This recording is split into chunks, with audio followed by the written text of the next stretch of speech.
Free and honest elections are a cornerstone of America. They form a crucial part of our infrastructure, and just like the water or the garbage pickup, damage to our elections causes chaos. And in today's hyper-connected world, voters need to know that their votes will be counted and the personal information used to verify their identity won't be stolen or misused. But why would an attacker, a prankster, a thief, or even a foreign government try to compromise an election? Everyone wants their candidate to win, and some aren't willing to accept lawful results. Personal information is valuable and can be sold online. Pranks in the digital age can be more dangerous than ever, and some attackers just enjoy causing chaos. Smart security practices at the polling place are important to prevent multiple types of attacks. There are many different weak points that attackers may target. Poll books can be stolen. Electronic voting machines can be hacked or disabled. Tabulations can be altered, especially if the attacker has access to the system. It can seem impossible to prevent something like cybercrime, but you can do more than you realize.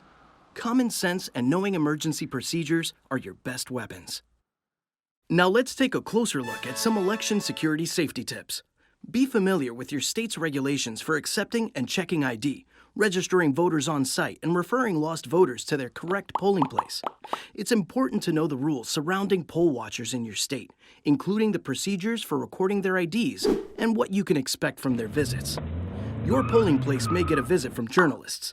Make sure you're familiar with what to expect from a media visit, including the importance of maintaining voters' privacy in the voting booths. We've already mentioned cybersecurity, but there are specific cybersecurity concerns when you're working on an election.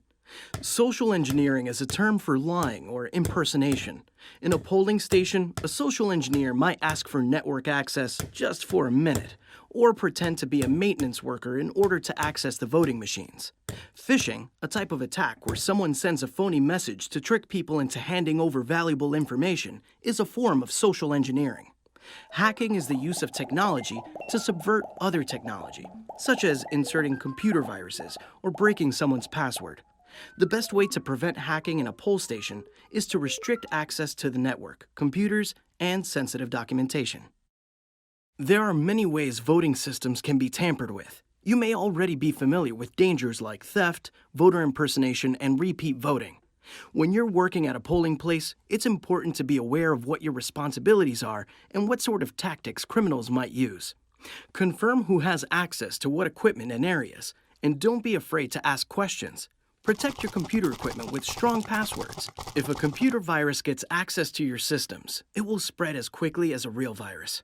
Think about ways a computer virus could get into the network. Do your computers have internet access? Are people bringing in equipment and drives from home? Remember, if you see something, say something.